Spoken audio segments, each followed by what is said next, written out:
بسم اللہ الرحمن الرحیم۔ آج کے محاضرے کا عنوان ہے فتویٰ و افتاء کے ذرعی مباحث، اور اس عنوان کے تحت آپ کے سامنے 5 باتوں پر گفتگو کی جائے گی۔ پہلی بات ہوگی منصب افتاء کی عظمت و نزاکت پر، دوسری بات ہوگی فتویٰ کی مشروعیت کے دلائل پر، تیسری بات ہوگی فتویٰ دینے کے ذرائع پر، چوتھی بات ہوگی فتویٰ کے اقسام پر، اور 5ویں بات ہوگی اس پر کہ فتویٰ دینے کا شرعی حکم کیا ہے۔ ہم بالترتیب کیا ہے اس کو انشاءاللہ آپ کے سامنے پیش کریں گے۔ پہلی بات ہے منصب افتاء کی عظمت و نزاکت۔ تو آپ اچھی طرح سے سمجھ لیں کہ منصب افتاء ایک عظیم اور محترم بشان منصب ہے۔ اس منصب کی اہمیت کا اندازہ اس سے لگایا جا سکتا ہے کہ اللہ تبارک و تعالی نے قرآن مجید میں فتویٰ دینے کی نسبت اپنی ذات کی طرف کی ہے۔ اللہ رب العزت ارشاد فرماتے ہیں وَيَسْتَفْتُونَكَ فِي النِّسَاءِ قُلِ اللَّهُ يُفْتِيكُمْ فِيهِنَّ۔ یہ لوگ آپ سے عورتوں کے بارے میں سوال کرتے ہیں تو آپ کہہ دیجئے کہ عورتوں کے بارے میں اللہ رب العزت تمہیں فتویٰ دیتے ہیں۔ اسی طرح سے دوسری آیت میں ہے وَيَسْتَفْتُونَكَ قُلِ اللَّهُ يُفْتِيكُمْ فِي الْكَلَالَةِ۔ یہ لوگ آپ سے پوچھتے ہیں تو آپ کہہ دیجئے کہ اللہ رب العزت تمہیں کلالہ کے بارے میں فتویٰ دیتے ہیں۔ تو اس منصب کی نسبت اللہ رب العزت نے اپنی ذات کی طرف کی ہے، تو اسی سے اس منصب کی اہمیت کا اندازہ لگایا جا سکتا ہے۔ اللہ رب العزت کے بعد اس منصب کی سربراہی کن کو حاصل ہوئی؟ آپ صلی اللہ علیہ وسلم کو۔ آپ صلی اللہ علیہ وسلم رسولوں کے سردار ہیں، وحی الہی کے امین ہیں، خدا تعالیٰ کے سفیر ہیں۔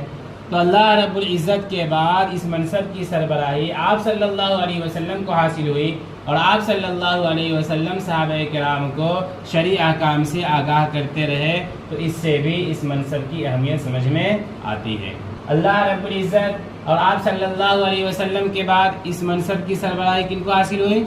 صحابہ کرام کو۔ اور صحابہ کرام کے بارے میں جانتے ہی ہیں، حضرت عبداللہ بن مسعود فرماتے ہیں کہ صحابہ کرام سب سے کم تکلف والے تھے، سب سے سچے ایمان والے تھے، سب سے بڑھ کر خیر خواہ تھے، اللہ رب العزت سے سب سے زیادہ ڈرنے والے تھے، سب سے وسیع علم والے تھے۔ ایسی جماعت کو اس منصب کی سربراہی حاصل ہوئی، تو اس سے بھی اس منصب کی اہمیت سمجھ میں آتی ہے۔ اس کے بعد اللہ رب العزت کے محبوب بندے، تابعین اعظام، اربعہ، فقہاء کرام، دیگر مجتہدین، ایسی جماعت کو کیا ہے اس منصب کی سربراہی حاصل ہوئی، اور ایسی جماعت فتویٰ کے ذریعے لوگوں کو آگاہ کرتی رہی شرعی احکام سے۔ تو ان تمام باتوں سے اس منصب کی اہمیت سمجھ میں آتی ہے۔ یہاں پر آپ امام ابن قیم الجوزی کی وہ بات ضرور یاد رکھیں، وہ فرماتے ہیں کہ جب بادشاہ کی طرف سے دستخط کرنے کا منصب اس قدر بلند ہے کہ آپ اس کی عظمت سے انکار نہیں کر سکتے، اور دنیا میں اسے اعلیٰ مرتبہ شمار کیا جاتا ہے، تو مفتی جو ہوتا ہے وہ بھی اللہ رب العزت کی جانب سے گویا کہ دستخط کرتا ہے، تو آپ اس کی اہمیت سے کیسے انکار کر سکتے ہیں۔ جب منصب افتاء اس قدر عظیم الشان منصب ہے تو اس کی ذمہ داری بھی اسی قدر ہے۔ یہ کوئی آسان کام نہیں ہے، فتویٰ دینا کوئی آسان کام نہیں ہے، بلکہ یہ بہت نازک ترین ذمہ داری، اور اس منصب پر ہر آدمی کو فائز نہیں ہونا چاہیے۔ ہمارا حال کیا ہے کہ ہر آدمی چاہتا ہے کہ ہم فتویٰ دینا شروع کر دیں، لیکن اگر آپ غور کریں صحابہ کرام کے احوال کو دیکھیں، آپ تابعین کے احوال کو دیکھیں، اکابر دیوبند کے احوال کو دیکھیں، تو یہ حضرات فتویٰ دینے میں بہت زیادہ احتیاط سے کام لیتے تھے، اور احتیاط سے کام لینا ہی چاہیے۔ نبی اکرم صلی اللہ علیہ وسلم ارشاد فرماتے ہیں من افتى الناس بغیر علم کان اسمہ علی من افتى، من افتى الناس بغیر علم کان اسمہ علی من افتى۔ جو شخص لوگوں کو علم کے بغیر فتویٰ دے تو اس کا گناہ اس پر ہوگا جس نے اسے فتویٰ دیا ہے۔ اگر آپ علم کے بغیر لوگوں کو فتویٰ دیتے ہیں اور مستفتی اس کے اوپر عمل کرتا ہے، غلط کام کر لیتا ہے، تو وبال کس کے اوپر ہوگا؟ مفتی کے اوپر ہوگا۔ اور دوسری جگہ آپ صلی اللہ علیہ وسلم فرماتے ہیں اجرؤکم علی الفتیا اجرؤکم علی النار، اجرؤکم علی الفتیا اجرؤکم علی النار۔ تم میں سب سے زیادہ فتویٰ دینے میں وہی شخص جرأت کرے گا جو سب سے زیادہ کیا ہے جہنم کے سلسلے میں دلیر ہوگا۔ تو جو آدمی جہنم کے سلسلے میں جری ہوگا وہی آدمی فتویٰ دینے کے سلسلے میں جری ہوگا۔ یہی وجہ ہے کہ اگر آپ صحابہ کرام تابعین اعظام کے احوال کو پڑھیں، ان کے اقوال کو پڑھیں، تو سمجھ میں آئے گا کہ وہ لوگ فتویٰ دینے سے حتی الامکان پرہیز کرتے تھے۔ حضرت برا بن عازب رضی اللہ تعالیٰ عنہ وہ فرماتے ہیں کہ میں نے 300 بدری صحابہ کو دیکھا ہے، ان میں سے ہر ایک کی حالت یہ تھی کہ جب ان میں سے کسی سے کوئی مسئلہ پوچھتا تھا تو اس کی یہ خواہش ہوتی تھی کہ وہ اس مسئلے کا جواب نہ دے بلکہ اس کا بھائی وہ مسئلہ بتلا دے، یعنی دیگر حضرات کیا ہے اس مسئلے کا جواب دے دے، وہ خود جواب دینے سے پرہیز کرتے تھے۔ 300 بدری صحابہ کیا ہے حضرت برا بن عازب انہوں نے دیکھا اور ان کے احوال ان کے سامنے پیش آئے۔ اسی طریقے سے حضرت عبد الرحمن بن ابی لیلہ وہ کہتے ہیں کہ میں نے 120 انصاری صحابہ کو دیکھا، 120 انصاری صحابہ کو دیکھا۔ ان کی یہ حالت تھی کہ جب ان میں سے کسی سے کوئی مسئلہ پوچھا جاتا تھا تو وہ دوسرے کا حوالہ دیتا تھا، دوسرا تیسرے کا حوالہ دیتا تھا، تیسرا چوتھے کا حوالہ دیتا تھا، حتیٰ کہ پھر وہ مسئلہ پہلے ہی شخص کی طرف لوٹ آتا تھا، لیکن ان میں سے کوئی بھی جواب دینے پر اقدام نہیں کرتے تھے۔ اور حضرت عمر بن خطاب رضی اللہ تعالیٰ عنہ کے بارے میں حضرت حسن بصری فرمایا کرتے تھے کہ اے لوگو، تم لوگ مسئلے کے بارے میں سیدھے جواب دیتے ہو، اکیلے جواب دے دیتے ہو، حالانکہ وہ مسئلہ اگر حضرت عمر بن خطاب کے سامنے پیش آتا تو آپ اس کے لیے اہل بدر کو جمع کر لیتے اور اکیلے اپنی رائے پر اعتماد نہ کرتے۔ یہ کن کی حالت تھی؟ حضرت عمر بن خطاب رضی اللہ تعالیٰ عنہ کی حالت تھی۔ حضرت عبداللہ بن مسعود فرماتے ہیں کہ اے لوگوں، جس کو علم کی بات معلوم ہو وہ تو لوگوں کو بتا دیا کرے، لیکن جسے یقین نہ ہو، حتمی طور پر معلوم نہ ہو، شک و شبہ میں پڑا ہو، تو وہ صاف طور پر کہہ دے لا ادری، مجھے اس کا جواب معلوم نہیں ہے۔ یہ نہ کہے کہ اس مسئلے کی 4 صورتیں ہیں اور تو حال سے خالی نہیں، یہ نہ کہے، بلکہ وہ صاف طور پر کہہ دے لا ادری، مجھے معلوم نہیں ہے۔ یہ کہ لا ادری بھی اظہار علم ہی کی قسم ہے۔ ان کے اقوال اور احوال سے یہ بات سمجھ میں آتی ہے کہ منصب افتاء کے سلسلے میں احتیاط کرنی چاہیے۔ حضرت امام ابو حنیفہ رحمۃ اللہ علیہ ان کے بارے میں آتا ہے، وہ کہتے تھے کہ اگر علم کے ضائع ہونے اور اس پر اللہ تعالیٰ کی طرف سے گرفت ہونے کا اندیشہ نہ ہوتا تو میں کبھی بھی کسی بھی مسئلے کا جواب نہیں دیتا، لیکن جواب اس لیے دیتا ہوں کہ مجھے یہ اندیشہ ہے کہ اگر میں جواب نہ دوں گا تو علم ضائع ہو جائے گا، اور جب علم ضائع ہوگا تو اللہ رب العزت کیا اس کے اوپر گرفت فرمائیں گے، تو اس لیے میں کیا جواب دے دیتا ہوں۔ حضرت امام مالک ان کے بارے میں یہ آتا ہے کہ جب تک ان کے بارے میں 70 علماء کرام نے یہ گواہی نہ دے دی کہ یہ اس منصب افتاء کے لائق ہیں، تب تک وہ منصب افتاء پر فائز نہ ہوئے۔ 70 علماء کرام کی گواہی کے بعد وہ اس منصب پر فائز ہوئے، اور اس کے باوجود اب ان کے بارے میں پڑھیے، ان کے بارے میں یہ آتا ہے کہ ایک ایک مجلس میں ان سے 50 مسائل پوچھے جاتے تھے، تو آپ ان میں سے بیشتر مسائل کے بارے میں کہتے تھے کہ مجھے اس کا جواب معلوم نہیں ہے۔ اور یہ کہتے تھے کہ جو آدمی اپنے آپ کو فتویٰ دینے کے لیے پیش کرتا ہے تو فتویٰ دینے سے پہلے وہ یہ محاسبہ کرے کہ کل قیامت کے دن اگر مجھ سے یہ پوچھ لیا گیا کہ تم نے اس مسئلے کا جو جواب دیا ہے وہ کس بنیاد پر دیا ہے، پھر اگر اسے اپنے جواب پر اطمینان ہو اور وہ اللہ رب العزت کے پاس جواب دے سکتا ہو، یعنی اسے مکمل اطمینان ہو کر کے کیا ہے وہ جواب دے سکتا ہے، اور اگر اطمینان نہ ہو تو جواب نہ دے، کیوں؟ اس لیے کہ اگر غلط جواب دیا تو جہنم سے کیسے خلاصی پائے گا۔ حضرت امام شافعی رحمۃ اللہ علیہ ان سے ایک مرتبہ سوال کیا گیا تو آپ خاموش رہے، جواب نہیں دیا، اور یہ فرمایا کہ جب تک مجھے یہ نہ معلوم ہو جائے کہ یہاں خاموش رہنا بہتر ہے یا جواب دینا بہتر ہے، تب تک میں کسی بھی مسئلے کا جواب نہیں دوں گا۔ یہی حالت حضرت امام احمد بن حنبل رحمۃ اللہ علیہ کی تھی۔ ان سے پوچھا گیا کہ اگر کوئی آدمی کسی سے سوال کرے تو خاموش رہنا بہتر ہے یا جواب دینا بہتر ہے، تو انہوں نے فرمایا کہ بعض حالت میں جواب دینا بہتر ہے اور بعض حالت میں خاموش رہنا بہتر ہے۔ اور وہ یہ کہتے تھے کہ مفتی کو یہ بات اچھی طرح سے سمجھ لینی چاہیے کہ جب وہ فتویٰ دیتا ہے تو اللہ رب العزت کی طرف سے اس کے اوامر اور اس کی نواہی کے بارے میں خبر دیتا ہے، تو وہ اللہ کے حوالے سے بات کرتا ہے۔ جب اللہ کے حوالے سے بات کرتا ہے تو ظاہر سی بات ہے کہ اس سلسلے میں احتیاط کرنے کی ضرورت ہے۔ تو خلاصہ کلام یہ ہے کہ منصب افتاء جو ہے ایک پرخطر منصب ہے. اس منصب کے لیے جو صلاحیت درکار ہے، صلاحیت میں کیا ہے؟ استدلال و استنباط کا ملکہ ہو، ہے کہ نہیں؟ مسائل کو آپ مستنبط کرنے کی صلاحیت رکھتے ہوں، تطبیق و توفیق کی صلاحیت ہو، یعنی اگر دو قول آ جائے تو آپ تطبیق کیسے دیں گے، اس کی صلاحیت ہو، فقہی اقوال سے آپ کو واقفیت ہو، جزیات سے واقفیت ہو، حالات زمانہ پر آپ کی گہری نظر ہو، ہے کہ نہیں؟ اور آپ سب سے بڑے متقی ہوں، تاکہ آپ جب بھی فتویٰ دیں آپ کے ہر فتوے سے کیا ہے؟ امت کی اصلاح ہو، اختلاف و انتشار کا ذریعہ کیا ہے؟ آپ کا فتویٰ نہ بنے. تو اس لیے کیا ہے؟ منصب افتاء کے سلسلے میں احتیاط کرنے کی ضرورت ہے. آپ پڑھیں، محنت سے پڑھیں، تحقیق کریں. یہاں آپ کی مرضی چلے گی. کوئی آدمی دوسرے سے مسئلہ پوچھتا ہے تو آپ فوراً اس کا جواب دے دیں. کیوں؟ اس لیے کہ یہاں آپ کو سیکھنا ہے. یہاں آپ فتویٰ دے نہیں رہے بلکہ یہاں پر آپ فتویٰ دینا سیکھ رہے ہیں. تو جتنا زیادہ آپ بول سکتے ہو، جتنا زیادہ آپ پریکٹس کریں گے، ریہرسل کریں گے، اتنی ہی زیادہ آپ کی صلاحیت بنے گی. یہ جو باتیں بیان کی گئی ہے یہ اس وقت کے لیے جب کہ آپ عوام میں جائیں، آپ کے علاقے میں اور بھی حضرات ہوں، تو اس وقت آپ کی یہ کوشش نہ ہونی چاہیے کہ دوسرے سے نہ پوچھ کر کے ہم سے پوچھے، بلکہ اس وقت آپ کی کیا ہے؟ کوشش اس طرف ہو کہ میں نہ بتاؤں بلکہ دوسرا عالم کیا ہے اس مسئلے کا جواب دے دے. یہ پہلی بات ہوئی منصب افتاء کی عظمت و نزاکت. دوسری بات ہے فتویٰ کی مشروعیت کے دلائل. فتویٰ کا ثبوت کہاں سے ہے؟ تو قرآن، حدیث، اجماع اور قیاس، ان چاروں دلائل سے فتویٰ دینے کا ثبوت ملتا ہے. سب سے پہلے ہم قرآن کی طرف آتے ہیں. قرآن مجید میں اللہ رب العزت ارشاد فرماتے ہیں ان الذین یکتمون ما انزلنا من البینات والہدی من بعد ما بیناہ للناس فی الکتاب اولئک یلعنهم اللہ ویلعنهم اللاعنون. اس صورت میں ہے سورہ نساء،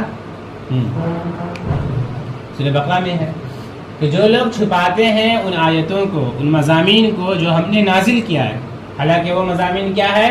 واضح ہیں اور ہدایت والے ہیں، اور ہم اس کو لوگوں کے سامنے کتاب اللہ میں کھول کھول کر کیا بیان کر چکے ہیں. اس کے باوجود اگر کوئی اس مضمون کو چھپاتا ہے تو ان کے اوپر اللہ کی بھی لعنت ہے اور دیگر لعنت کرنے والوں کو بھی لعنت ہے. اور دیگر لعنت کرنے والوں میں فرشتے اور مومنین وغیرہ بھی داخل ہو جائیں گے.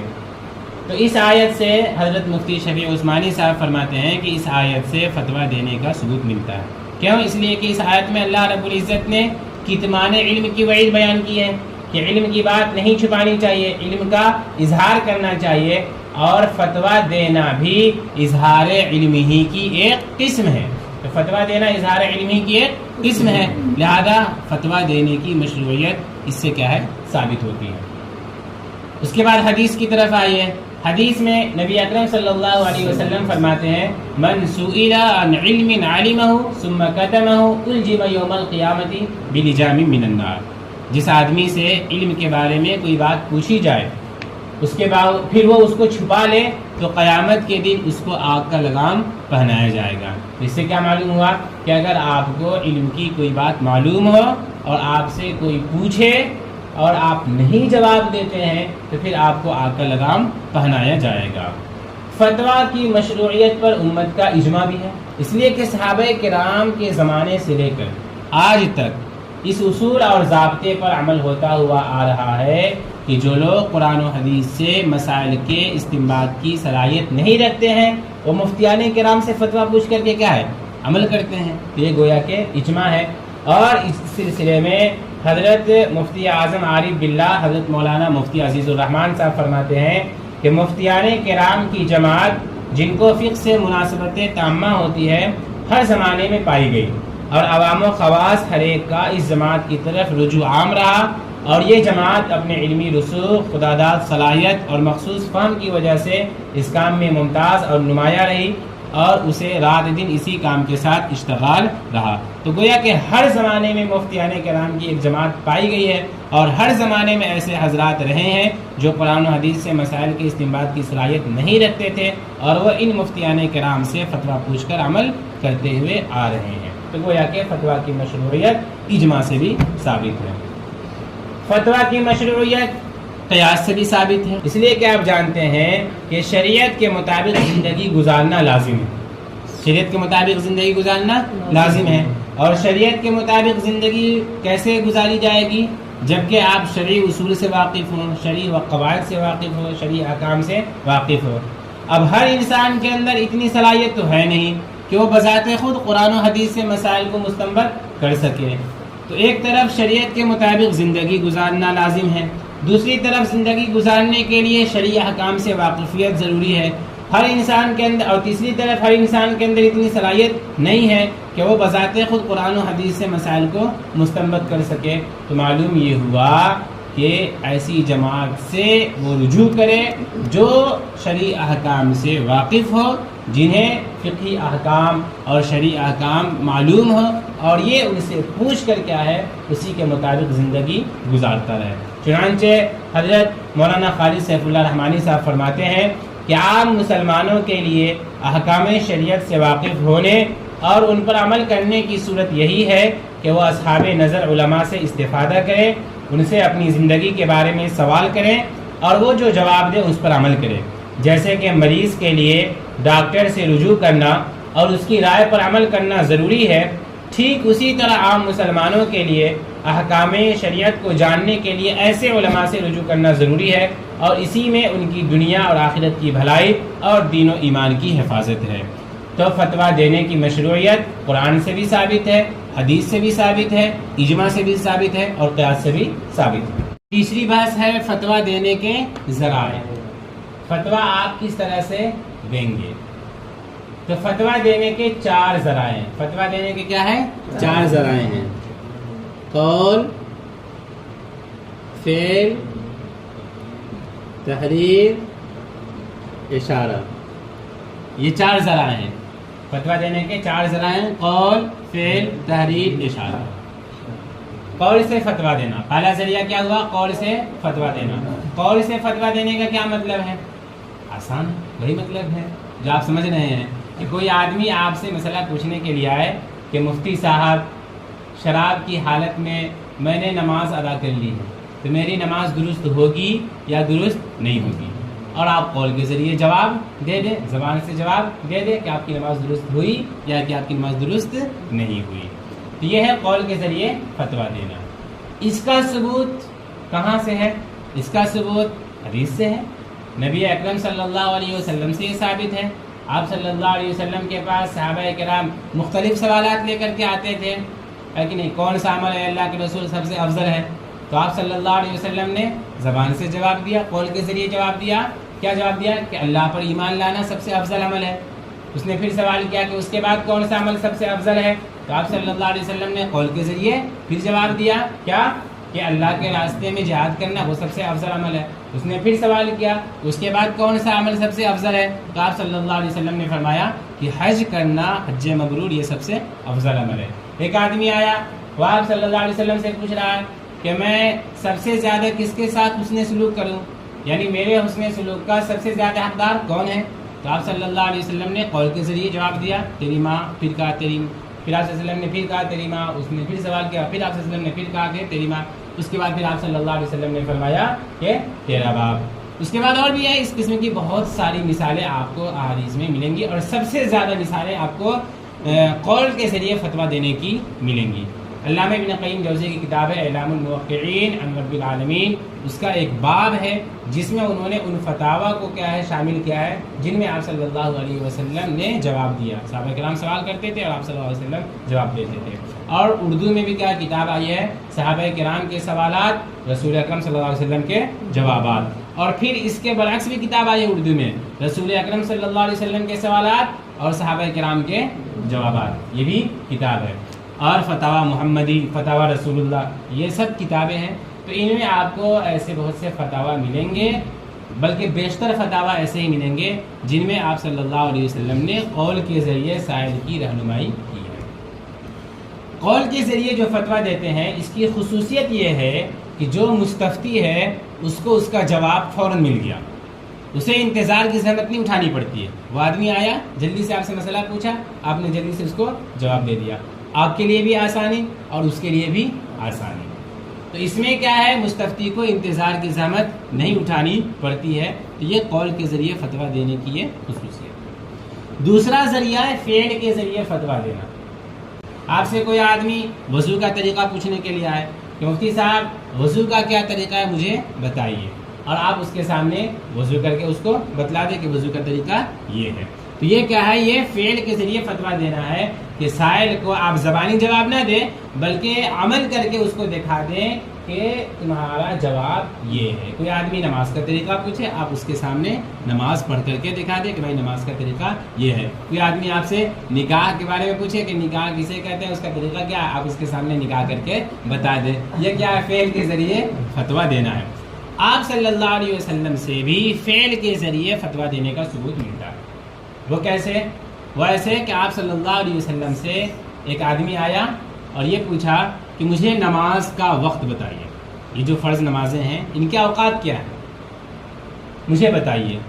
تو آپ صلی اللہ علیہ وسلم اس صحابی کو 2 دنوں تک اپنے پاس رکھے، اور پہلے دن آپ صلی اللہ علیہ وسلم نماز کو شروع وقت میں پڑھیں، دوسرے دن آپ صلی اللہ علیہ وسلم نماز کو اخیر وقت میں پڑھیں، اس کے بعد آپ صلی اللہ علیہ وسلم نے اسے بلایا اور فرمایا کہ نماز کے اوقات ان 2 وقتوں کے درمیان، ابتدائی وقت اور انتہائی وقت، اس میں نماز پڑھ کے آپ صلی اللہ علیہ وسلم نے ان کو بتلا دیا کہ ان دونوں اوقات کے درمیان کیا نماز پڑھنا شروع کر دو۔ تو یہ گویا کہ فعل کے ذریعے آپ صلی اللہ علیہ وسلم نے فتویٰ دیا، اور صحابہ کرام نے بھی آپ صلی اللہ علیہ وسلم کے اس طریقے کو اپنایا ہے۔ حضرت عبداللہ بن زید، ان سے کسی نے وضو کا طریقہ پوچھا تو حضرت عبداللہ بن زید نے پانی منگوا کر کے اس کے سامنے وضو کیا اور بتا دیا کہ وضو کا طریقہ یہ ہے۔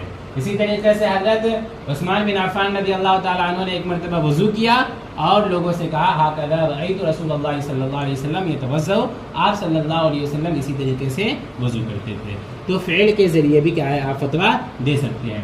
اس طریقے کی خصوصیت یہ ہے کہ جب آپ اس طریقے سے فتویٰ دیں گے تو جو سائل آپ کا کم فہم ہوگا، کم سمجھنے والا ہوگا، غبی ہوگا، اسے بھی بات اچھی طرح سے ذہن نشی ہو جائے گی۔ کیوں؟ جانتے ہی ہیں کہ جو آدمی اپنے سر کی آنکھوں سے کسی چیز کو دیکھتا ہے تو وہ جلدی سے اس چیز کو نہیں بھولتا ہے، اس لیے کہ پریکٹیکل اس کو دیکھ لیا ہے کہ نہیں۔ تو فعلاً اگر کوئی بھی آدمی کسی کو کوئی کام کرتے ہوئے دیکھتا ہے تو اس کو نہیں بھولتا ہے، لیکن اگر کسی کو کوئی بات کہتے ہوئے اگر سن لیتا ہے تو وہ اس کو بھول جاتا ہے، اپنے ذہن میں اس کو محفوظ نہیں رکھ پاتا ہے۔ تو فعل کے ذریعے بھی کیا فتویٰ دینا چاہیے، اور اس کا ثبوت آپ صلی اللہ علیہ وسلم کی حدیث میں بھی ہے، آپ صلی اللہ علیہ وسلم سے ہی اس کا ثبوت ہے۔ تیسرا ذریعہ ہے تحریر کے ذریعے فتویٰ دینا۔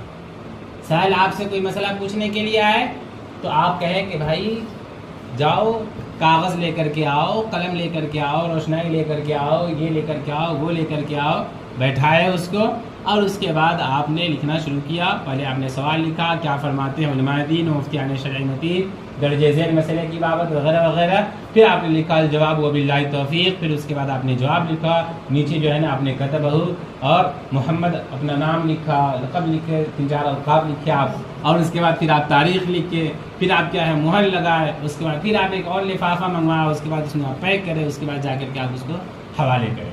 یہ ہے تحریر کے ذریعے فتویٰ دینا۔ اس کی خصوصیت بھی ہے اور اس کا نقصان بھی ہے۔ نقصان کیا ہے کہ مستفتی کو انتظار کی زحمت اٹھانی پڑی ہے کہ نہیں، ایک طویل وقت لگا اس کو اپنے سوال کا جواب معلوم کرنے میں، اور زیادہ دیر لگا، اس میں روشنائی کا خرچہ ہے کہ نہیں، اور اس کے بعد اس میں کاغذ کا خرچہ وغیرہ وغیرہ، یہ ہے نقصان۔ لیکن اس کے فوائد بھی ہیں۔ فوائد کیا ہیں؟ فوائد یہ ہیں کہ آپ نے جو جواب دیا ہے یہ جواب اس مستفتی کے لیے بھی ہے، مستفتی بھی اس کے اوپر عمل کر لے گا، اور ہر وہ آدمی آپ کے اس جواب پر عمل کر سکتا ہے، کرنے کی اجازت ہے جس کو اسی جیسا واقعہ پیش آئے، جس کو اسی جیسا واقعہ پیش آئے، تو وہ آدمی بھی کیا ہے اس آپ کے اس فتوے پر عمل کر سکتا ہے۔ یہ فائدہ ہے۔ آپ دیکھ لیجئے اردو فتاوی کی جو کتابیں ہیں تو اس میں کیا ہے، کسی خاص آدمی نے ہے کہ نہیں متعینہ واقعے کے بارے میں سوال کیا ہے، لیکن آپ اس کے مطابق جواب دیتے ہیں، آپ خود بھی اس کے مطابق عمل کر لیتے ہیں، اس لیے کہ اس کی اجازت ہے۔ بس اس میں یہ دیکھنا ہوتا ہے کہ کہیں اس مسئلے کی بنیاد کہیں عرف پر تو نہیں ہے، تو بہت کم ایسے مسائل ہیں جن کی بنیاد عرف پر ہو، ایسے بہت کم مسائل ہوتے ہیں اور وہ سمجھ میں آ جاتا ہے، تو وہاں پر کیا ہے اگر اس کا عرف آپ کے یہاں نہیں ہے تو پھر اس کے مطابق آپ عمل نہیں کر سکتے ہیں۔ لیکن یہ بہت کم ہوتا ہے. بیشتر مسائل ایسے ہیں کہ آپ بھی اس کے مطابق عمل کر سکتے ہیں. مثال کے طور پر کوئی آدمی کسی مفتی سے یہ پوچھے کہ مفتی صاحب میں نے روزے کی حالت میں جان بوجھ کر کھانا کھا لیا تو میرا روزہ ٹوٹا یا نہیں ٹوٹا, مجھ پر کفارہ لازم ہے یا نہیں.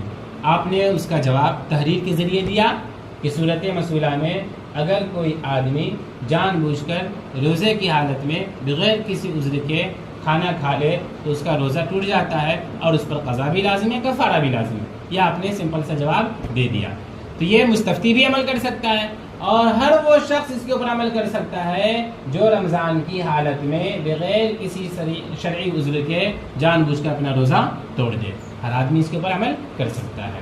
اسی طریقے سے اس کا ایک فائدہ یہ بھی ہے کہ اگر سائل کی نیت بری ہو اور وہ مفتی کو بدنام کرنا چاہتا ہو, یہاں سے فتویٰ لے کر کے گیا اور وہاں جا کر کے بدنام شروع کر دیا کہ مفتی صاحب نے یہ فتویٰ دیا ہے کہ اس امام کے پیچھے نماز نہیں ہوگی. اب لوگوں میں کے درمیان یہ بات مشہور ہو گئی کہ فلاں مفتی صاحب نے یہ فتویٰ دیا ہے کہ اس امام کے پیچھے نماز نہیں ہوگی. لوگ آئے آپ کے پاس لاٹھی لے کر کے کہ آپ نے میرے امام کے بارے میں ایسا کیوں فتویٰ دیا. تو اگر آپ نے وہ فتویٰ نہیں دیا ہے اور اس نے جعل سازی سے کام لیا تو آپ کے پاس اس کی نقل محفوظ ہوگی, تو آپ دکھا سکتے ہیں کہ میں نے صحیح فتویٰ یہ دیا ہے, میں نے تو یہ فتویٰ لکھا ہے کہ اس امام کے پیچھے نماز پڑھنے کا ثواب بہت زیادہ ہے. یہ تو لکھا ہی نہیں کہ اس امام کے پیچھے نماز نہیں ہوگی. یا یہ کہ اس نے مان لیجیے کہ اس نے نہیں کا اضافہ کر دیا تھا, تو آپ دکھا سکتے ہیں کہ یہ دیکھیے یہاں پر وارنر لگا ہوا ہے اور آگے ہم نے کیا لکھا ہے کہ ہوگی, نہیں کو تو میں نے مٹا دیا ہوا ہے. تو آپ کے پاس اس فتوے کی نقل ہوتی ہے اور آپ کیا ہے اپنی تحریر کے ذریعے اس کے اس مکر و فریب کو ختم کر سکتے ہیں. زبانی اگر آپ جواب دیں گے تو اس میں آپ ختم نہیں کر سکتے ہیں. کیوں؟ اس لیے کہ آپ نے کیا بولا اس کا کیا ثبوت ہے, لیکن اس میں وہ بھی نہیں پھنسا سکتا. کیوں؟ اس لیے کہ میں نے کیا بولا اس کا کیا ثبوت ہے کہ نہیں.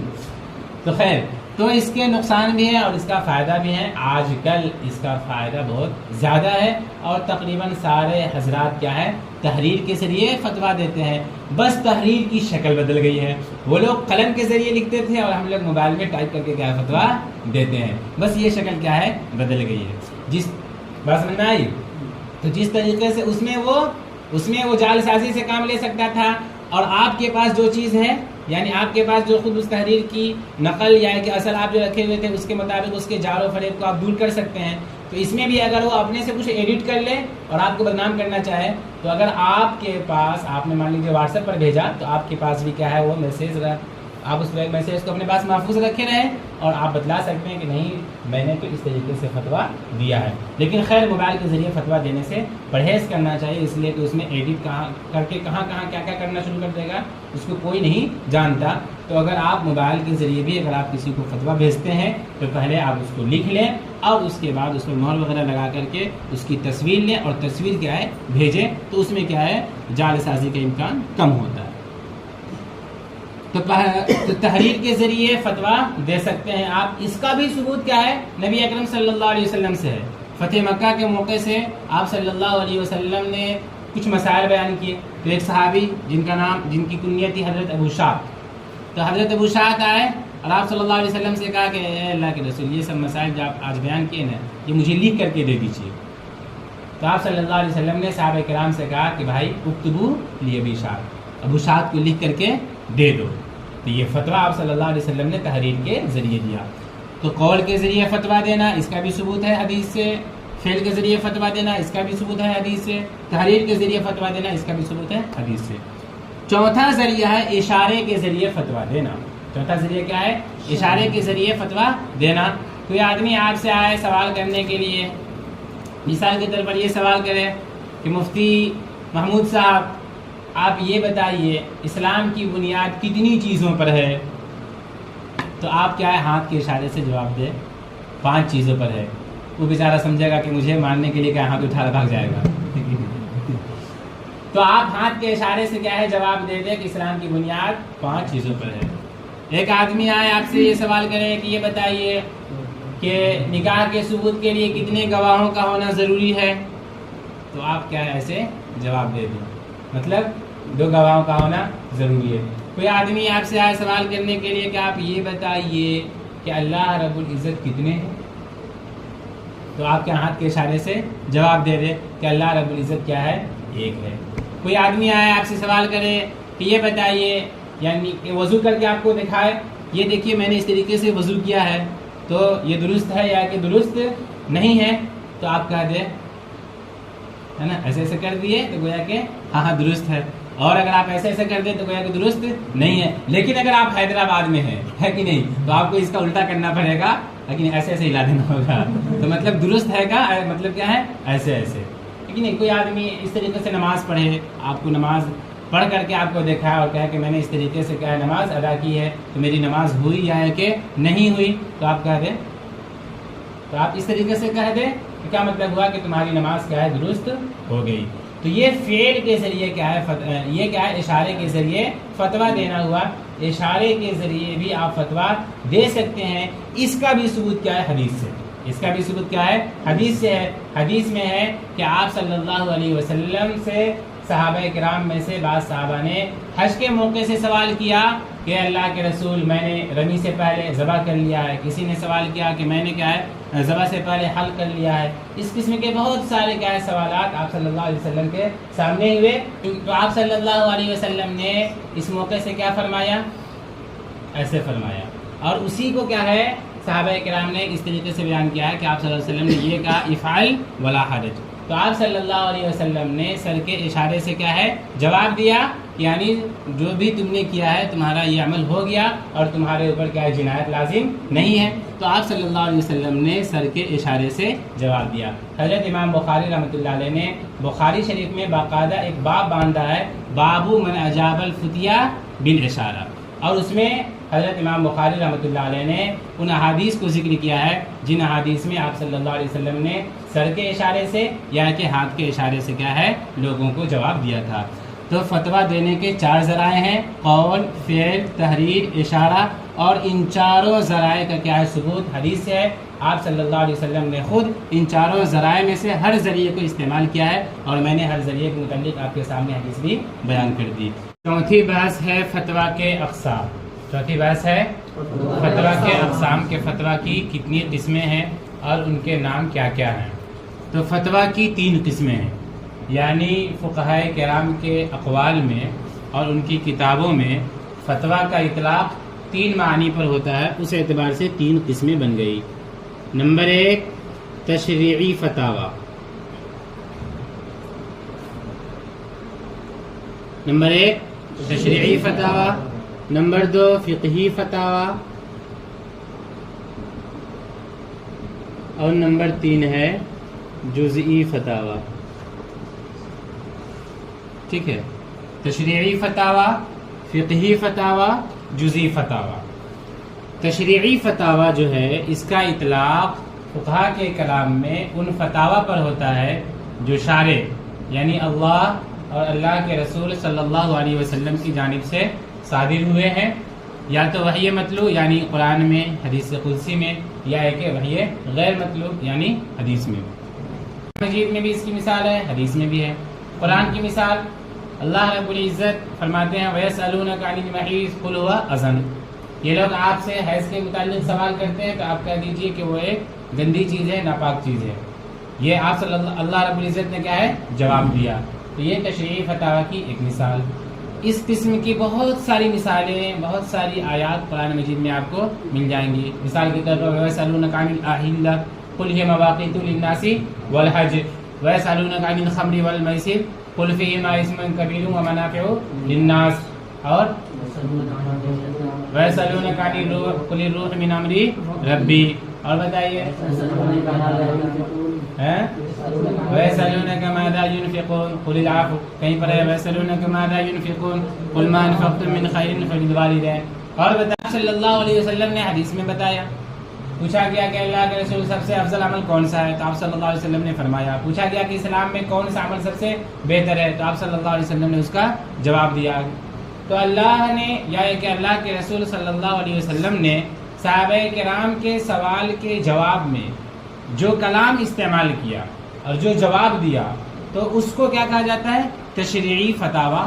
تشریعی فتاویٰ اس کا اطلاق فقہا کے کلام میں ان فتاویٰ پر ہوتا ہے جن کا اظہار یا کہ جو اللہ اور اللہ کے رسول صلی اللہ علیہ وسلم کی جانب سے صادر ہوئے ہیں، یا تو وحی مطلوع میں یا کہ وحی غیر مطلوع میں، یہ تشریعی فتاوی کی تعریف ہوئی۔ دوسرے نمبر پر ہے فقہی فتاوی۔ اس کا اطلاق ان فتاوی پر ہوتا ہے جن کا اظہار کوئی فقیہ کرتا ہے۔ سائل کے سوال کے جواب میں فقیہ کی جانب سے جو جواب صادر ہوتا ہے اس کو کہا جاتا ہے فقہی فتاوی۔ کسی مخصوص سوال کے جواب میں ان کے فتاوی صادر نہیں ہوتے، بلکہ سوال فرض کر لیا جاتا ہے، یا کہ کسی کے ساتھ پیش بھی آیا لیکن انہوں نے جو بتایا تو اس کو پس منظر میں رکھتے ہوئے نہیں بتایا، بلکہ عمومی سوال کے جواب میں بتایا، اس کو کہا جاتا ہے فقہی فتاوی۔ اس زمانے میں عربی فتاوی کی جو بھی کتابیں ہیں ان تمام میں فقہی فتاوی کو بیان کیا گیا ہے۔ مثال کے طور پر فتاوی کتابوں کا نام بتائیے۔ فتاوی شامی ہے، بدائع الصنائع ہے، تحفۃ الفقہاء ہے، اور بتائیے بھائی پیچھے مجمع البحرین ہے، ہدایہ ہے، فتاوی قاضی خان ہے، فتاوی بزازیہ ہے، اور بتائیے معیت البرہانی ہے، اور بتائیے النار الفائق ہے، ہاں، اور بتائیے فتاوی تحتانی، فتاوی تاتار خانیہ ہے۔ تو اس قسم فتاوی کی جو یہ کتابیں ہیں تو اس میں جو مسائل بیان کیے گئے ہیں اور جو فتاوی دیے گئے ہیں نا وہ فقہی فتاوی ہے۔ وہ کیا ہے؟ فقہی فتاوی ہے۔ تو فقہی فتاوی کی تعریف کیا ہو گئی کہ فقہی فتاوی کا اطلاق ان فتاوی پر ہوتا ہے جن کا اظہار کسی فقیہ کی جانب سے ہوتا ہے، لیکن وہ کسی مخصوص سوال کے جواب میں صادر نہیں ہوتے، بلکہ کسی بھی عمومی سوال کے ضمن میں کیا ہے وہ صادر ہوتے ہیں۔ تیسرے نمبر پر ہے جزئی فتاوی۔ تیسرے نمبر پر ہے جزئی فتاوی۔ اس کا اطلاق ان فتاوی پر ہوتا ہے جو مخصوص سوال کے جواب میں صادر ہوتے ہیں، اور ان کا صدور اس طرح سے ہوتا ہے کہ فقہ کے کسی کلی حکم کو اس جزئی واقعے پر منطبق کیا جاتا ہے۔ ایک قاعدہ ہے مثال کے طور پر الیقین لا یزول بالشک، کہ یقین کا ازالہ شک سے نہیں ہوگا، یہ ایک قاعدہ ہے نا۔ اب کوئی آدمی آئے اور مفتی ریاض الدین صاحب سے پوچھے کہ بتائیے مفتی ریاض الدین صاحب میں نے وضو کر لیا لیکن اب مجھے شک ہو رہا ہے کہ ایسا تو نہیں ہے کہ کہیں نواقض وضو میں سے کوئی ناقض پیش آیا اور میرا وضو ختم ہو گیا۔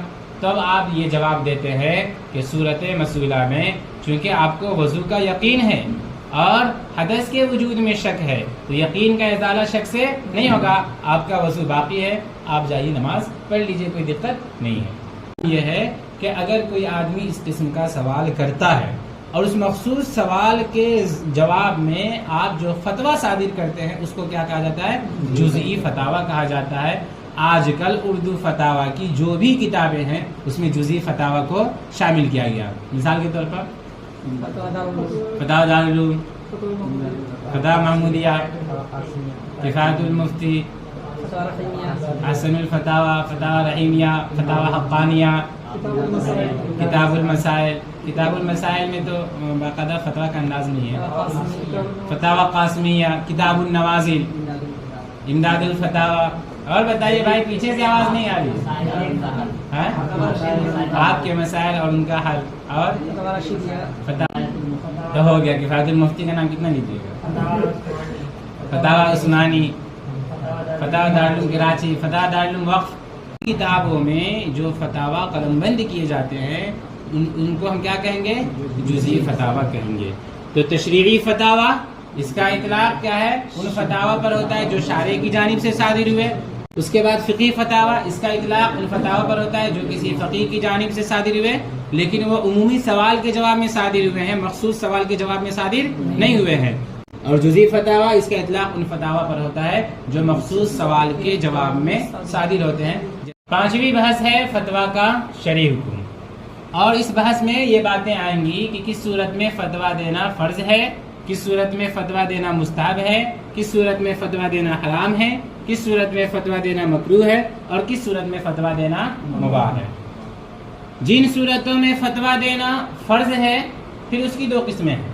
بعض صورتوں میں فتویٰ دینا فرض عین ہے اور بعض صورتوں میں فتویٰ دینا فرض کفایہ ہے۔ تین صورتوں میں فتویٰ دینا فرض عین ہے، تین صورتوں میں فتویٰ دینا فرض عین ہے، اور 2 صورتوں میں فتویٰ دینا فرض کفایہ ہے۔ جن 3 صورتوں میں فتویٰ دینا فرض عین ہے ان میں سے پہلی صورت یہ ہے کہ مفتی کی تقرری حاکم کی طرف سے ہوئی ہو، ٹھیک ہے؟ تو جس مفتی کا تقرر حاکم وقت نے منصب افتاء کے لیے کر دیا اور اس نے وہ ذمہ داری خوشی سے قبول کر لی، پھر اس مفتی سے کوئی آدمی آ کر کے مسئلہ پوچھتا ہے اور وہ مسئلہ اس کے لیے ضروری ہے کا مطلب یہ ہے کہ وہ لغو سوال نہیں ہے، فرضی سوال نہیں ہے، بلکہ اس کے ساتھ پیش آیا ہے، تو اس مفتی پر جواب دینا فرض عین ہے۔ دوسری صورت یہ ہے کہ علاقے میں ایک ہی مفتی ہو، اس علاقے میں کوئی اور مفتی ہو ہی نہیں، دور دراز ہو، یعنی اتنی دوری پر کوئی دوسرا مفتی رہتا ہو کہ اس مفتی اور اس مفتی کے درمیان سفر شرعی کی مسافت ہو، سفر شرعی کی مسافت ہو۔ سفر شرعی کی مسافت کتنا ہے؟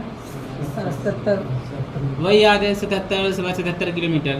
لیکن حضرت مفتی شبیر صاحب نے فتاوی قاسمیہ میں بہت تحقیق کے ساتھ اس بات کو لکھا ہے کہ آج کل سفر شرعی کی جو مسافت ہے آج کل کے کلومیٹر کے حساب سے وہ 82 کلومیٹر 296 میٹر ہے۔ کتنا؟ 82 کلومیٹر ہو گیا اور 296 میٹر ہو گیا، یہ انہوں نے فتاوی قاسمیہ میں لکھا ہے۔ تو خیر آپ اس قول کو لیں یا ہے کہ 77 والے قول کو لیں۔ تو اگر اس مفتی اور اس مفتی کے درمیان سفر شرعی کی مسافت ہے، پھر اس مفتی سے کوئی آدمی مسئلہ پوچھتا ہے تو اس کے لیے جواب دینا فرض عین ہے، جبکہ جواب معلوم ہو۔ یہ ہر ایک کے ساتھ ہے، ہر صورت کے ساتھ ہے، جواب معلوم ہو تب۔ جواب معلوم نہیں ہے تو بس بات ہی ختم ہو گئی۔ تو دوسری صورت کیا ہو گئی کہ علاقے میں ایک ہی مفتی ہو، یعنی وہ اپنے علاقے کا اکیلا مفتی ہو، تنہا مفتی ہو، ٹھیک ہے۔ تیسری صورت یہ ہوئی، تیسری صورت کیا ہو گئی؟ مستفتی کو فوری جواب کی ضرورت ہو۔ سائل کوئی ایسا سوال کرے کہ اگر اسے فوراً اسی وقت جواب نہیں دیا گیا تو پھر یہ اندیشہ ہے کہ وہ کسی گناہ میں مبتلا ہو جائے گا، یا ہے کہ پھر اس عمل کا وقت ہی ختم ہو جائے گا، پھر بعد میں جواب دینے کا کوئی مطلب باقی نہیں رہ جاتا۔ تو اگر ایسی صورتحال کسی کے ساتھ پیش آ جائے تو اس صورت میں آپ یہ نہیں کہیں گے کہ آپ فلاں مفتی صاحب سے جائیے، یہاں سے وہاں کا سفر کیجئے، ہے کہ نہیں؟ اگر آپ کو جواب معلوم ہے تو آپ فوراً کیا اس کا جواب دے دیں۔ تو یہ 3 صورتیں ہیں جن میں فتویٰ دینا فرض عین ہے۔ اس کے علاوہ جو صورت ہے اس میں فتویٰ دینا فرض عین نہیں ہے، لہذا ان صورتوں میں آپ اپنے دامن کو حتی الامکان بچا لیں۔ جو میں نے کہا نا شروع میں کہ فتویٰ دینے سے حتی الامکان پرہیز کرنا چاہیے، ان صورتوں میں کیا انسان اپنا دامن کیا ہے بچا لے، اور ان صورتوں میں بھی اپنا دامن اس وقت بچا سکتا ہے جبکہ اسے اپنے اوپر اعتماد نہ ہو، اپنے جواب پر اسے یقین حاصل نہ ہو۔ تو ان تینوں صورتوں میں جب جواب ہی کے اوپر یقین نہیں ہے تو کیسے وہ فتویٰ دے گا؟ اب آئیے کہ 2 صورتوں میں فتویٰ دینا فرض کفایہ ہے۔ پہلی صورت کیا ہے؟ مفتیان کرام کی ایک جماعت ہے، علاقے میں مفتیان کرام کی ایک جماعت موجود ہے، ہر ایک کو کیا ہے فتویٰ دینے کی، ہر ایک میں فتویٰ دینے کی اہلیت ہے، صلاحیت ہے، مطلوبہ استعداد ہے۔ اب اس وقت کوئی آدمی مسئلہ پوچھتا ہے تو ہمارے لیے جواب دینا فرض عین نہیں ہے، فرض کفایہ ہے۔ کوئی بھی مفتی اگر بتلا دیا تو سارے مفتی سے کیا ہے گناہ ختم ہو جائے گا، یہ ذمہ داری کیا ہے ثابت ہو جائے گی۔ کوئی بھی نہیں بتایا تو پھر سارے مفتی گناہ گار ہوں گے۔ دوسری صورت کیا ہے کہ اس علاقے میں تو مفتیان کرام کی جماعت نہ ہو، یہ اکیلا مفتی ہو، لیکن دوسرے علاقے میں دوسرا مفتی موجود ہو اور ان 2 مفتیوں کے علاقے کے درمیان سفر شرعی سے کم مسافت کی دوری ہو، ٹھیک ہے، سفر شرعی سے کم مسافت کی دوری ہو۔ تو 2 مفتیوں کے درمیان اگر سفر شرعی سے کم مسافت کی دوری ہے تو پھر اس صورت میں بھی جواب دینا کیا ہے فرض کفایہ ہے، سفر شرعی کی مسافت سے کم دوری ہو، ٹھیک ہے۔ تو گویا کہ 5 صورتوں میں فتویٰ دینا فرض ہے، ان میں سے 3 صورتوں میں فتویٰ دینا فرض عین ہے اور 2 صورتوں میں فتویٰ دینا فرض کفایہ ہے۔ بات سمجھ میں آ گئی؟ اب ہم آگے چلتے ہیں۔ فتویٰ دینا کس صورت میں کیا ہے مستحب ہے، تو فتویٰ دینا پھر 2 صورتوں میں مستحب ہے۔ فتویٰ دینا 2 صورتوں میں کیا ہے مستحب ہے۔ پہلی صورت یہ ہے کہ کوئی واقعہ پیش آیا، مفتیان کرام کی جماعت بھی موجود ہے، لیکن وہ مسئلہ ایسا ہے کہ اس میں خوب غور و فکر کی ضرورت ہے، ٹھیک ہے، کسی مسئلے میں غور و فکر کی خوب ضرورت ہو۔ اب اس صورت میں مفتیان کرام کی جو جماعت وہاں موجود ہے تو ہر مفتی کے لیے مستحب یہ ہے کہ وہ اس کی تحقیق کرے۔ ہر مفتی کے لیے مستحب کیا ہے کہ وہ اس کی تحقیق کرے تاکہ صحیح نتیجے تک کیا پہنچنا ہر ایک کے لیے آسان ہو جائے۔ تو اگر کوئی ایسا مسئلہ پیش آئے جس میں خوب غور و فکر کی ضرورت ہو اور وہاں مفتیان کرام کی جماعت موجود ہو تو ہر مفتی کے لیے مستحب یہ ہے کہ وہ اس سلسلے میں غور و فکر کرے اور مسئلے کی جو صحیح صورت ہے اس کو کیا ہے بتائے۔ دوسری صورت کیا ہے؟ دوسری صورت یہ ہے کہ ابھی وہ واقعہ پیش نہیں آیا لیکن بس قریبی زمانے میں پیش آنے والا ہو، قریبی زمانے میں کیا ہے پیش آنے والا ہو۔ قریبی زمانے میں اگر کوئی مسئلہ پیش آنے والا ہے تو اس کے پیش آنے سے پہلے ہی اگر اس مسئلے کے بارے میں مفتیان کرام کی جماعت اکٹھا ہو جاتی ہے اور پھر اس سلسلے میں غور و فکر کرتی ہے تاکہ جب وہ مسئلہ پیش آئے تو پھر کیا ہے ہمیں پھر سے بیٹھنے کی ضرورت نہ پڑے بلکہ ہمارے پاس کیا ہے محفوظ ہو اور اس کا جواب کیا ہے ہمیں معلوم ہو اور اس کا جواب آسانی سے دے سکے، تو اس صورت میں فتویٰ دینا کیا ہے مستحب ہے۔ تو ان دو صورتوں میں کیا ہے فتویٰ دینا مستحب ہے۔ اب آئیے فتویٰ دینا حرام کب ہے نا؟ فتویٰ دینا حرام بھی ہو سکتا ہے۔ پہلی صورت کیا ہے؟ پہلی صورت یہ ہے کہ جواب معلوم نہ ہو۔ پہلی صورت کیا ہے کہ جواب معلوم نہ ہو۔ آپ مفتی ہیں، فتویٰ دینے کی صلاحیت بھی ہے الحمدللہ، منصب افتاء پر فائز ہیں، لیکن جو مسئلہ آپ سے پوچھا گیا اس مسئلے کا جواب مان لیجئے کہ آپ کو معلوم نہیں ہے، تو آپ اس صورت میں فتویٰ دینے سے رک جائیں، آپ کہہ دیں کہ مجھے اس کا جواب معلوم نہیں ہے۔ سمجھ میں آئی؟ امام شافعی رحمۃ اللہ علیہ ان سے پوچھا گیا، ایک مسئلہ پوچھا گیا تو انہوں نے کہا لا ادری، مجھے اس کا جواب معلوم نہیں ہے، لا ادری لا علم کہا کہ مجھے اس کا جواب معلوم نہیں ہے۔ بعض لوگوں نے کہا کہ آپ کو لا ادری کہتے ہوئے شرم نہیں آئی؟ یعنی اتنے بڑے آپ عالم ہیں تو یہ کہتے ہوئے شرم نہیں آئی کہ مجھے اس کا جواب معلوم نہیں ہے؟ تو انہوں نے کہا کہ فرشتوں کو تو لا ادری لا علم کہتے ہوئے شرم نہیں آئی ہے نا، سبحانک لا علم لنا الا ما علمتنا، فرشتوں نے کیا لا علمی کا اظہار کیا، انہیں کوئی شرم نہیں آئی، تو ہم کیوں شرم کریں؟ تو صحیح بات یہی ہے کہ اگر ہمیں مسئلے کا جواب معلوم نہیں ہے تو ہم کہہ دیں کہ بھائی مجھے اس کا جواب معلوم نہیں ہے، جواب معلوم نہ ہو تو اس صورت میں فتویٰ دینا حرام ہے۔ بس سمجھائی؟ دوسری صورت یہ ہے کہ آپ اعتدال کی حالت میں نہ ہو۔ اعتدال کی حالت میں نہ ہونے کا کیا مطلب ہے؟ بہت زیادہ آپ غصے میں ہوں، یا یہ کہ بہت زیادہ آپ ڈرے سہمے ہوئے ہوں، کسی چیز کی بہت زیادہ خواہش ہو، لیکن نہیں بہت زیادہ آپ خوشی کی حالت میں ہوں، رنج و الم میں آپ مبتلا ہوں، آپ کے اوپر اونگ طاری ہو، سخت بھوک لگی ہوئی ہو، سخت گرمی لگ رہی ہو، سخت سردی لگ رہی ہو، تو آپ اگر ان احوال میں ان کیفیات میں مبتلا ہیں اور اس حالت میں آپ اعتدال کی حد سے نکل چکے ہیں، یعنی ان کیفیات سے آپ اس طریقے سے متاثر ہو چکے ہیں، وہ اندیشہ ہے کہ اگر میں نے اس حالت میں فتویٰ دیا تو شاید میں غلط جواب دے دوں گا، تو آپ پر لازم ہے کہ آپ اس صورت میں فتویٰ بالکل نہ دیں۔ تو فتویٰ دینا دو صورتوں میں حرام ہے۔ پہلی صورت یہ ہے کہ آپ کو جواب معلوم نہ ہو، دوسری صورت یہ ہے کہ آپ اعتدال کی حالت میں نہ ہو۔ صورت میں فتویٰ دینا مکروہ ہے۔ وہ کیا ہے؟